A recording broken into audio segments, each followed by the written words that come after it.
I never thought a weather vane could change my life, but then again, I never thought I'd fall in love with a blacksmith either. My name is Oliver, and this is the story of how a simple home improvement project turned into something I never saw coming. It started on a Tuesday morning in late September. I just bought this old farmhouse on the outskirts of town, the kind of place that needed work but had good bones, as my realtor kept saying. The roof was solid, the foundation strong, but the place lacked character. It felt empty somehow, like it was waiting for something to make it feel like home. I was standing in my driveway, coffee in hand, looking up at the bare cupola on top of my garage, when my neighbor, Mrs. Chen, walked by with her terrier. She stopped at my fence and called out, "You know what that needs? A weather vane. Mom, there's a blacksmith just down the road who makes them. Beautiful work. Does all kinds of metal work. You should check him out." I thanked her and made a mental note, though I'll admit I wasn't immediately sold on the idea. A weather vane felt a bit too rustic, too deliberate in its charm. But the thought stuck with me throughout the day as I unpacked boxes and arranged furniture. By evening, I found myself Googling local blacksmiths, and sure enough, there was one just 2 miles down the road, Thorn Ironworks. The website was simple, almost sparse, but the photos of his work were stunning. Weather vanes shaped like roosters and horses, intricate garden gates, fire pokers with twisted handles. Everything had this raw, honest quality to it, like each piece was made with intention. I called the number listed. It rang 4 times before someone picked up. Thorn Ironworks. The voice was deep, slightly rough, like gravel wrapped in velvet. "Hi, I'm calling about a weather vane. I just moved into the old Peterson place and I thought, well, my neighbor suggested I might commission something." There was a pause, and I could hear the sound of metal striking metal in the background, then it stopped. "The Peterson place. Good house." "Yeah, I can do that."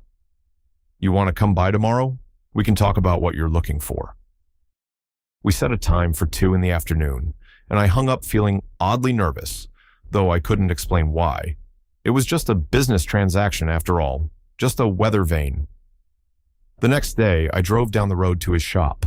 It was set back from the street, a large wooden barn with smoke curling from a chimney. The sign hanging from a post read Thorn Ironworks in simple black letters. I parked next to a beat-up truck covered in a fine layer of rust dust and walked toward the open barn doors. The heat hit me first. Even standing at the entrance, I could feel the warmth radiating from inside. Then I saw him. He was standing at an anvil, hammer in hand, bringing it down on a piece of glowing orange metal. He wore a leather apron over a faded gray t-shirt, his arms bare and muscled from years of this work. His hair was dark, almost black, pulled back in a short ponytail, and his face was focused, intense, like nothing existed except him and the metal. He struck it 3 more times, then plunged the piece into a bucket of water. Steam hissed up around him, and only then did he look up and see me standing there. "You must be Oliver." He set down his hammer and pulled off his thick gloves. "I'm Thorn." He walked over and extended his hand. His grip was firm, his palm calloused and warm.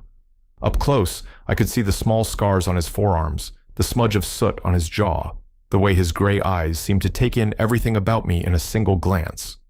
"Come in. Let's talk about your weather vane." He led me to a workbench covered in sketches and tools.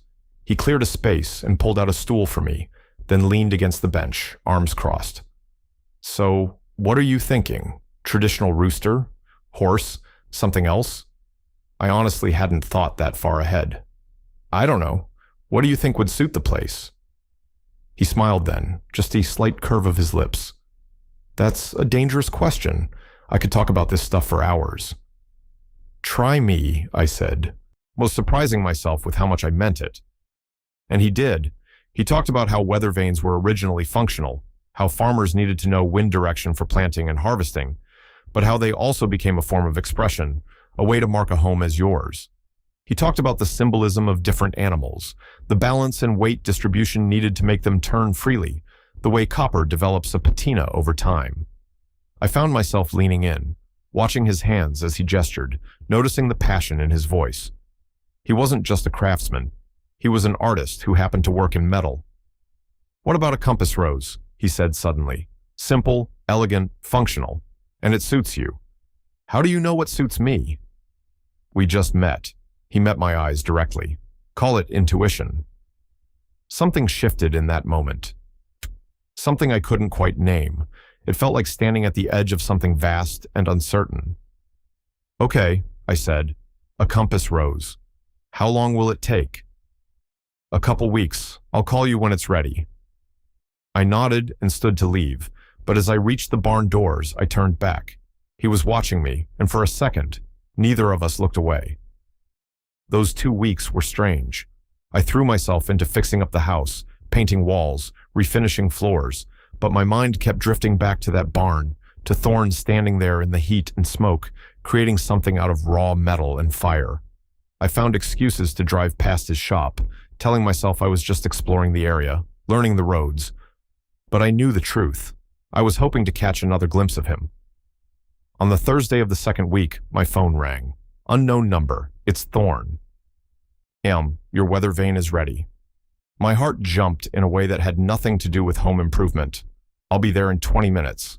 I probably broke a few speed limits getting there. When I pulled up, he was waiting outside, and next to him stood the most beautiful weather vane I'd ever seen. The compass rose was intricate, with cardinal directions marked in elegant letters, and the whole piece had a subtle twist to it, like it was caught mid-spin. But what caught my attention was the arrow pointer. Instead of pointing north, it was angled slightly southeast. It's incredible, I said, walking around it. But the arrow, shouldn't it point north when it's at rest? Thorne's expression was unreadable. It points toward what matters. When you install it, the arrow will point southeast, toward my shop. I stared at him, my mind racing. Was he saying what I thought he was saying? Why would you do that? He stepped closer, close enough that I could smell the wood smoke and metal on him. Because every time you look up at it, I want you to think of me. Because I haven't stopped thinking about you since you walked into my shop. Because I'm tired of pretending I don't feel this. My breath caught. I'd spent 32 years being careful, being measured, never quite letting myself want what I actually wanted. And here was this man, this blacksmith, who worked with fire and iron, laying himself bare with a kind of courage I'd never possessed. I don't know how to do this, I admitted. I've never been good at letting people in. Then it's lucky I'm patient.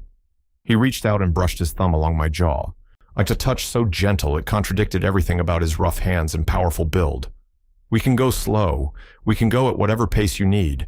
But I need you to know that I'm interested. Very interested. I closed my eyes, leaning into his touch. When I opened them again, he was smiling, really smiling, and it transformed his entire face.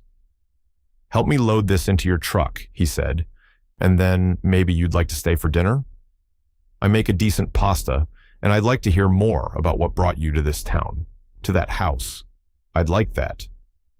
We loaded the weather vane together, our hands brushing as we secured it, and each touch felt electric, charged with possibility. When we finished, he led me not back into the barn, but to a small cottage behind it. I hadn't noticed it before, hidden partially by trees. Inside was cozy and surprisingly tidy. Bookshelves lined one wall, filled with volumes on metallurgy and design, but also poetry and fiction. A wood stove sat in the corner, and the kitchen was small but well organized. He moved around the space with easy confidence, pulling out ingredients, setting a pot of water to boil. I sat at his small table and watched, feeling more relaxed than I had in months.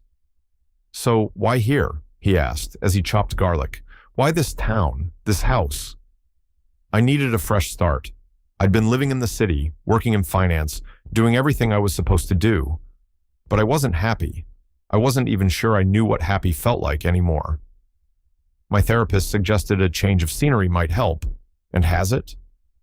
I looked at him, at the way the evening light came through his window and caught in his hair, at the careful way he moved, at the life he'd built in this space.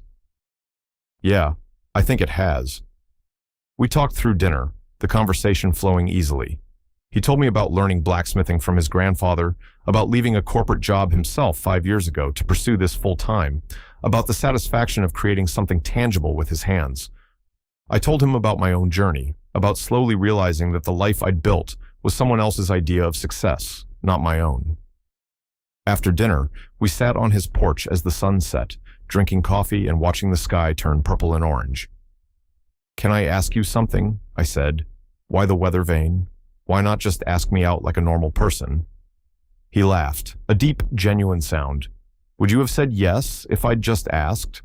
I thought about it honestly. Probably not. I would have panicked and made an excuse. Exactly. I needed to give you something to think about, something that would stay with you. Every time you look at that weather vane, you'll remember this.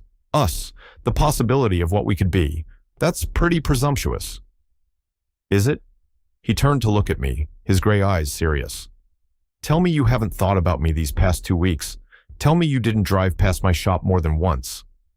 I couldn't. He was right. I installed the weather vane the next morning with Thorne's help. We worked together on my roof, him steady and sure, me trying not to get distracted by his proximity, by the way his hands moved with such certainty. When we finally got it secured and climbed down to look, there it was, the arrow pointing southeast, toward his shop, just as he'd designed it. "Perfect," he said, ease standing beside me. Over the following weeks, we fell into a rhythm. I'd stop by his shop in the afternoons, sometimes with coffee, sometimes just to watch him work. There was something meditative about it, the way he transformed raw materials into art. And slowly, carefully, we built something between us. He was patient with my hesitations, never pushing, always giving me space to process. When I finally kissed him, it was in his barn on a rainy October afternoon. He'd been showing me how to shape a piece of copper, his hands guiding mine, and I'd turned to ask him a question. But the words died when I saw the way he was looking at me, like I was something precious and unexpected. I kissed him, and he kissed me back, and it felt like coming home to a place I'd never been, but had always been searching for. We took it slow, like he'd promised. Dinners at his cottage, walks through the countryside, long conversations about everything and nothing. He introduced me to his friends, other craftspeople and artists in the area, and I found myself building a community I'd never had in the city. One evening, in November, as we sat by his wood stove, he said, "You know, I wasn't entirely honest about the weather vane." "Oh?" I looked up from the book I'd been reading. "It doesn't just point to my shop. It points to me, wherever I am, like a compass finding true north. That's impossible." "Is it?" He smiled. "Maybe it's magic, or maybe it's just intention. I made it thinking about you, wanting you to find your way to me. Maybe that's enough." I set down my book and moved closer to him. "I found my way," I said. "I'm right here." He pulled me against him, and I rested my head on his shoulder, feeling the steady rhythm of his breathing. Outside, the wind picked up, and I knew without looking that the weather vane was spinning, that the arrow would settle, pointing back toward us, toward this moment. The holidays came, and we spent them together. He made me a fire poker as a Christmas gift, the handle twisted in an intricate pattern that matched the compass rose on my weather vane. I gave him a first edition book of poetry by his favorite author, something I'd tracked down through a rare book dealer. In January, during a snowstorm that left us both snowed in at my farmhouse, he said, "I love you." We were sitting by my fireplace, the power out, candles burning around us. The words were simple, direct, so perfectly him. "I love you too," I said, and meant it with every part of myself. Spring came, and with it, a sense of renewal. I started a consulting business from home, working with small companies on sustainable financial practices. Thorne got a commission for a major public art installation in the nearest city. We celebrated each other's successes and supported each other through the challenges. One warm evening in May, almost 8 months after I'd first walked into his barn, we were sitting on my porch, watching the sunset. The weather vane above us caught the light, gleaming copper and iron. "Do you ever regret it?" I asked, "making it point toward you instead of north?" He took my hand, lacing his fingers through mine. "Not for a second. Best decision I ever made." I looked up at the weather vane, at this beautiful, unconventional thing he'd made for me. It didn't point north, didn't follow the rules. Didn't do what weather vanes were supposed to do. Instead, it pointed toward love, toward possibility, toward a future I never planned, but couldn't imagine living without. Sometimes the best things in life don't make logical sense.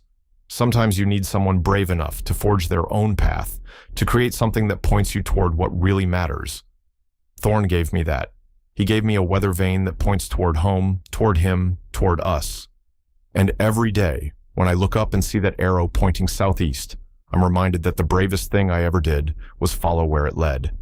To a barn filled with smoke and fire, to a man with calloused hands and a gentle heart, to a love that transformed me in ways I never expected.